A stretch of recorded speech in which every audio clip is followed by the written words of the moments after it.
시청자 여러분 안녕하십니까. 고영신의 시사논평 시작하겠습니다.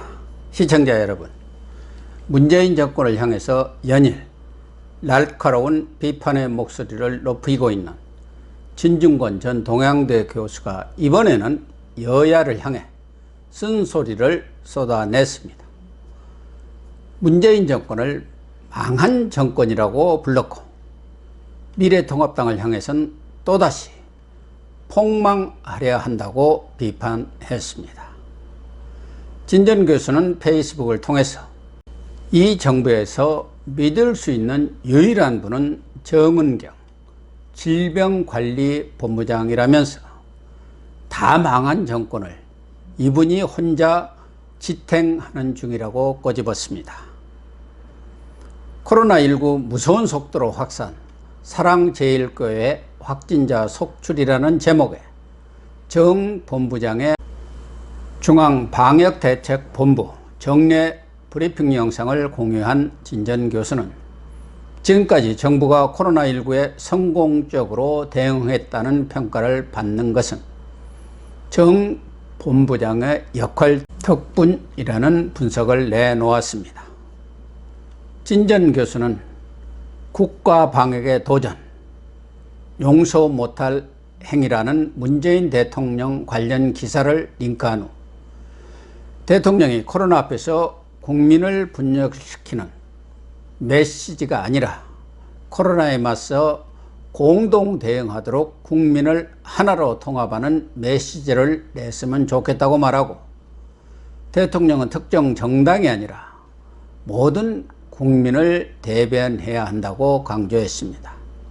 그러면서 이 상황에서는 교회를 적으로 돌릴 게 아니라 교계를 설득하고 그들의 협조를 촉구하는 게 적절하다고 본다, 이렇게 말하고, 몇몇 교회에 대한 비판은 언론과 시민사회에 밖에도 좋다고 주장했습니다. 문 대통령과 정세균 총리 등 정부가 임시 공휴일까지 지정하면서 소비활동 진작을 부추김으로써 코로나에 대한 긴장의 끈을 늦추도록 한 책임은 외면한 채 정광훈 목사와 광화문 집회를 희생양 삼아서 상황을 모면하려는 움직임을 보인 것을 지적한 말입니다. 정 본부장은 지난 5월 코로나 대응을 생활 방역으로 전환할 당시부터 미국 등의 예를 들어서 생활 방역 전환 이후 자칫 방심할 경우 2차 코로나 팬데믹이 올 수 있다는 점을 수차례 경고했습니다. 그러나 코로나 확진자 수가 한 자리로 줄어들자 정부 내에서 정 본부장의 말은 별로 먹히지 못했고, 경제 활성화를 위한 할인 쿠폰 발급, 각종 공연 관람, 체험활동, 휴가 장려 등 정부와 지자체가 앞장서서 국민들의 야외 활동을 독려했습니다. 수도권을 중심으로 대규모 확진자가 나오면서 부랴부랴 확진자가 쏟아진 사랑제일교회와 정광훈 목사에게 집중 포화를 퍼붓고 있는데요. 진 전 교수는 대통령은 물론이고 정치인들이 국민의 생명에 관한 사안이기 때문에 책임있게 행동해 달라고 주문했습니다. 특히 코로나 재확산의 진원지가 되고 있는 교회가 정부의 방역에 적극 협조할 필요가 있는 것만은 분명합니다.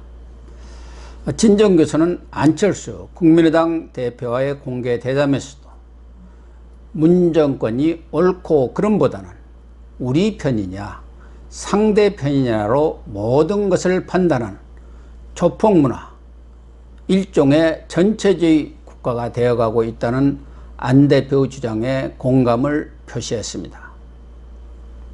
진 전 교수는 그러면서 김대중 노무현 정권만 해도 기본적으로 자유민주주의를 기반으로 했다.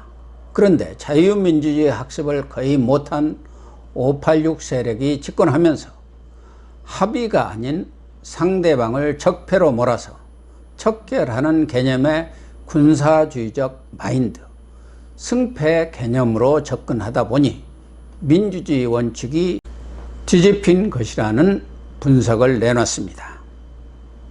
노무현 대통령은 아무도 원망하지 말라고 유서했었는데 노무현 정신을 계승한다는 운동권 출신 집권 세력이 정치적 반대자에 대한 분노와 원한을 정치적 동력을 끌어올리는 데 활용해서 지지 세력을 극렬화하도록 만들었다고 지적했습니다.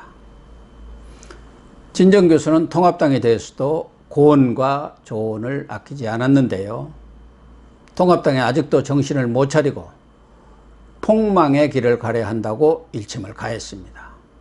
진정 교수는 여권이 통합당과 전광훈 사랑제일교회 담임 목사를 결부시켜 파상 공세를 펴는데도 통합당은 전 목사와 거리두기를 하지 못하고 어정쩡한 태도를 취하고 있다고 비난했습니다. 진정 교수는 통합당 강경파가 김진태, 민경욱, 이현주랑 같이 장애로 나가려 한다면서 정신 못 차려서 그냥 폭망하려는 것이라고 목소리를 높였습니다. 이어서 통합당의 자살 충동을 어떻게 이해해야 할지, 뇌 없이 통치하다가 탄핵 먹었으면 이제 정신 차릴 만도 한데 여전히 저러고 있나라고 당내 일부 강경파의 장애 투쟁론에 부정적인 입장을 거듭 밝혔습니다.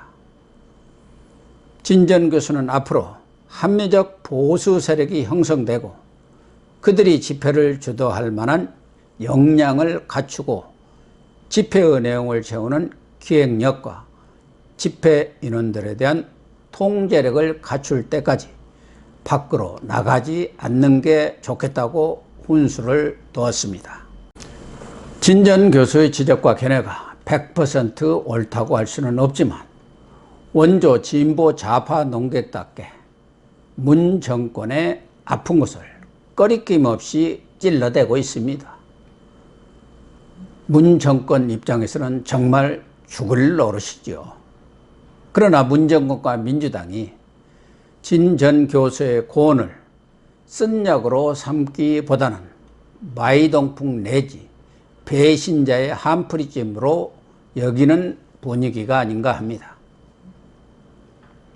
진 전 교수 지적이 아니더라도 통합당은 김종인 비대위 체제가 들어선 이후 과거 같은 강경투쟁 일본대에서 벗어나서 온건 합리적 투쟁 노선을 설정하고 진보 측 정책 아젠다도 과감히 수용해서 선수를 치는 전략이 국민들에게 어필하고 있다는 평가를 받고 있습니다.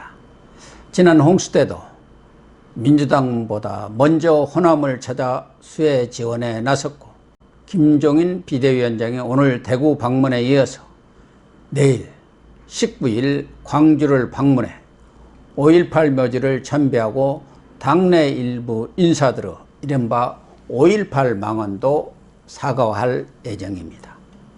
호남 적극 포용, 약자와의 동행, 기본소득 등 민주당과의 정책 경쟁 등에 주력하는 가운데 문 정권과 민주당의 거듭되는 실정에 따른 반사 이득을 보면서 당 지지율이 30%를 넘어서 민주당을 제치는 성과를 거둔 것으로 평가됩니다. 문제는 통합당의 이런 노력에도 불구하고 2022년 대선에 내세울 대권 주자는 말할 것도 없고 당장 내년 4월 서울시장 후보감도 마땅치 않다는 것이 고민입니다. 향후 행보를 장담할 수 없는 윤석열 검찰총장이 야권 후보 중 1위를 차지하고 있는 현실이 바로 통합당의 우픈 현실입니다.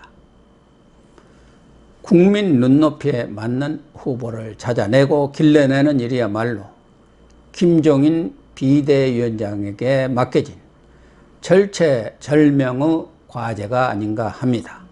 이 난제를 해결하지 못한다면 모든 것이 닥쳤던 개신세 내지는 속된 말로 도로아미타불이 되고 말 것입니다. 시청해 주셔서 감사합니다.